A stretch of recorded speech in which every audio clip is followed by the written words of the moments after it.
வணக்கம் தோழர்களே. குட்டி ஸ்டோரியில் திருப்பரங்குன்றம் மக்கள் சங்கிகளை சம்பவம் பண்ண தாங்க பார்க்க போகிறோம்.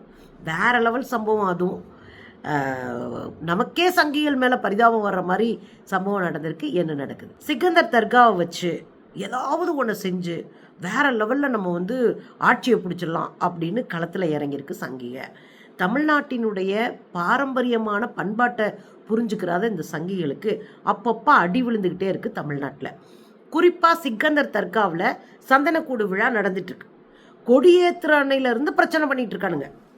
ஏற்கனவே தீபம் ஏற்ற விடலைன்னு ஒரு மாதமாக பிரச்சனை பண்ணிட்டு இருந்தானுங்க. தமிழ்நாடு அரசு மிகச்சரியாக அதை கையாண்டு கரெக்டாக வேலை பார்த்து அவங்கள ஏற்ற விடாமல் ஆக்குனதோடு இல்லாமல் கலவரத்தையும் தடுத்து நிறுத்தி இருக்கிறது. உண்மையிலேயே அந்த இடத்துல ஸ்டாலின் அவர்களை பாராட்டி ஆகணும். அப்படி தடுக்கலைன்னா போகிற போக்கில் ஒரு குண்டை தூக்கி சிக்கந்தர் தர்காவில் போட்டு 7.5 இழுத்து இலை உளுத்து விட்டுருப்பான். நாம் அடிச்சுட்டு செத்துருப்போம். அவன் நிம்மதியாக பதவிக்கு போயிருப்பான். அப்படி நடக்காமல் தமிழ்நாடு அரசு தடுத்து நிறுத்தி இருக்கிறது. ஸ்டாலின் அரசு அதை தடுத்து நிறுத்தி இருக்கிறது. இது ஒரு பக்கம் இருக்குங்க. இன்னொரு பக்கம் சந்தனக்கூடு விழாவில் கொடியேற்றுற அன்னைக்கு முதல்ல கொடி ஏற்றுவாங்க. அந்த கொடியை ஏற்றுறது நான் விழாவுக்கு நம்ம ரெடி ஆகிட்டோம் அப்படின்றதுக்கான அறிவிப்பு தான் கொடி ஏற்றுறது. அதுக்கு பிறகு ஒரு நாள் சந்தனக்கூடு விழா நடக்கும்.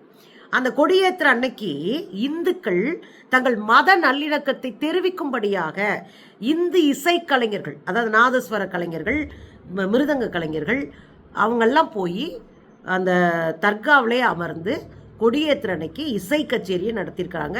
மங்கள இசை வாசிச்சிருக்கிறாங்க. பாருங்களேன், பாத்தீங்கல்ல? இதுதாங்க தமிழ்நாடு. இந்த பண்பாடு தான் தமிழ்நாட்டினுடைய அடையாளம். இதை உடைக்க தான் சங்கி பயல்கள் வேலை பார்த்துட்டு இருக்காங்க. அதை உடைக்க தான் நம்ம பேசிட்டு இருக்கிறோம். இவங்க என்ன நினைச்சிட்டானுங்க, எதை செஞ்சாலும் வேடிக்கை பார்க்கணும். பாஜகக்காரரு திருப்பரங்குன்றத்தில் உட்காந்து சொல்றாரு, நான் பாஜக தாங்க, ஆனா நான் திமுகவுக்கு தான் ஓட்டு போடுவேன். ஏன் தெரியுங்களா? பாஜக பண்றது தப்புங்க. பாஜக கொள்கை சரியில்லைங்க. இத்தனை நாள் என்ன தீபமா ஏற்றுனாங்க திருப்பரங்குன்றத்தில்? இங்கே உட்காந்துக்கிட்டு தீபம் ஏற்றுறோன்னு பிரச்சனை பண்ணி விட்டுட்டு இருந்தா போய் கும்பிட்ற மக்கள் கும்பிடுவாங்க, போவாங்க, வருவாங்க. தர்காவுக்கு போகிற மக்கள் தர்காவை போய் கும்பிடுவாங்க, முருகன் கோயில் போகிற மக்கள் முருகன் கோயில் போவாங்க. இங்கேங்க இவங்க 7.5 இழுக்கிறாங்க. 100க்கு 200% சொல்கிறேன், பாஜக செஞ்சது மிகப்பெரிய தவறு. அவங்க வன்முறையை தூண்ட பாக்குறாங்கன்னு யாரு இப்ப வரைக்கும் பாஜகவில் இருக்கிற ஒரு அண்ணன் பேசுறாங்க. பாருங்களேன். எனக்கு இன்னைக்கும் நான் பிஜேபி தான், ஆனா ஓட்டு போறது ஸ்டாலின் தான் போடுவேன். ஏன் அப்படி அவங்க கொள்கை இது இல்லையே. கொள்கை அவங்க முரண்பாடா செய்யறாங்க. என்ன கொள்கை? எந்த ஒரு இப்ப திருப்பரங்குன்றத்துல ஒரு இது ஆரம்பிச்சிருக்காங்க, ஒரு பிரச்சனை ஆரம்பிச்சிருக்காங்க. அந்த பிரச்சனை அது தேவையில்லாத பிரச்சனை. திருப்பரங்குன்றம் பிரச்சனை மக்கள் போறாங்க, கும்பிடுறாங்க, அவங்க தர்காவுக்கு போறாங்க, செய்யறாங்க, முடிஞ்சு போச்சு. அது இத்தனை வருஷமா தீபம் நயனா நாகேந்திரன் திருவண்ணாமலை, இதுக்கு முன்னாடி எல்லாம் திருவண்ணாமலையில இது திருப்பரங்குன்றத்துல தீபம் ஏற்றவே இல்லையா? ஏற்றுறாங்கல்ல. எதுக்காக இந்த வேலை செய்யறோம்? இன்னொருத்தர் நல்ல சரியான கேள்வி ஒண்ணு கேட்டாருங்க. அவர் என்ன சொல்றாருன்னா, ஏங்க இந்த கோயிலுக்குன்னு பாரம்பரியமான சில பழக்க வழக்கங்கள் இருக்கு. அதுக்கேற்ற மாதிரி சில குடும்பங்கள் காலங்காலமா வேலை பார்த்துருக்காங்க. பூசாரிக்குன்னு சில குடும்பங்கள் வேலை பார்த்துருக்காங்க. பால் ஊத்துறதுக்கு கோயிலுக்கு அதுக்குன்னு சில குடும்பங்கள் இருந்திருக்கு. அதே மாதிரி கோயிலில் சாமியை தூக்கிட்டு வர்றதுக்கு அதுக்கு சில குடும்பங்கள் இருக்கிறாங்க. காவக்கார குடும்பம் சில குடும்பங்கள் இருந்திருக்காங்க. கோயில் சொத்தை சாமியை பாதுகாக்கிறதுக்கு காவல்கார குடும்பம்னே இருந்திருக்கு. அப்போ ஒரு குடும்பம் விளக்கேற்றுற குடும்பம் இருந்திருக்கணும்ல. மேலே தூக்கிட்டு போய் இந்த குடும்பம் தான் விளக்கேற்றணும் அப்படின்னு பாரம்பரியம்ன்றாங்க. அந்த காலத்தில் எந்த வெளிச்சமும் இல்லாமல் மேலே தூக்கிட்டு போய் இவ்வளோ பொருள்களை ஏற்றி தீபம் போடுறதா வலிமையான ஒரு குடும்பம் தேவைப்படும். இப்போ ஒரு வலிமையான குடும்பம் இந்த வேலையை செஞ்சுருக்கணும். அப்படி எந்த குறிப்பும் இல்லையே, அப்படி எந்த குடும்பமும் இல்லையே. இது வரைக்கும் பால் ஊத்துறதுக்கு வரைக்கும் பால் ஊத்துறது, பூ கட்டுறது, சாமி கும்புறது, பூஜை பண்ணுறது, அந்த சாமியை தூக்கி சுமக்கிறது, காவ காக்கிறதுன்னு அத்தனைக்கு தனித்தனி குடும்பங்கள் இன்னைக்கு வரை இருக்கே. பல நூற்றாண்டுகளா இருக்காங்களே. ஏன் தீபம் ஏத்துற குடும்பம் மட்டும் இல்ல? ஏன்னா அப்படி ஒண்ணு நடக்கவே இல்லை அப்படின்னு ஒரு அடி அடிச்சாரு பாருங்க. வேற லெவலுங்க. பாருங்களேன். கார்த்திகை தீபம்னு ஒரு உழைப்பு இருக்கா? ஒரு திருவிழா இருக்கா? அதுக்கு யார் பங்களிச்சிருக்கா? அப்படி ரெக்கார்டு இருக்கா? நான் கேட்கிறேன் உங்களை. இல்ல. இது எல்லாம் ஹைலைட் அது தெரியுங்களா? தர்காவில இருந்து சந்தனக்கூடு தேர் வருதுங்க. சிக்கந்தர் தர்கால இருந்து தேர் கொண்டு வர்றாங்க. தேர் ஊருக்குள்ள பவனி வருது.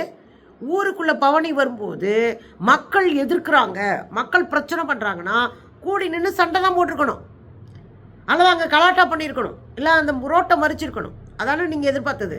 ஆனால் அப்படி எதுவுமே நடக்கலையே. எல்லா மக்களும் அவன் வீட்டு வாசலில் நின்று சாமியில் கும்பிட்டான். வர்ற சந்தனக்கூடு தேரை கும்பிட்டுல போனான், அவங்க கொடுக்குற சாமி பிரசாதத்தை வாங்கி சாப்பிட்டுல போனான். அப்புறம் என்னத்தை இங்கே வந்து இலை விழுத்து விட்டேன்னு பார்த்தீங்க? பாருங்களேன் முத.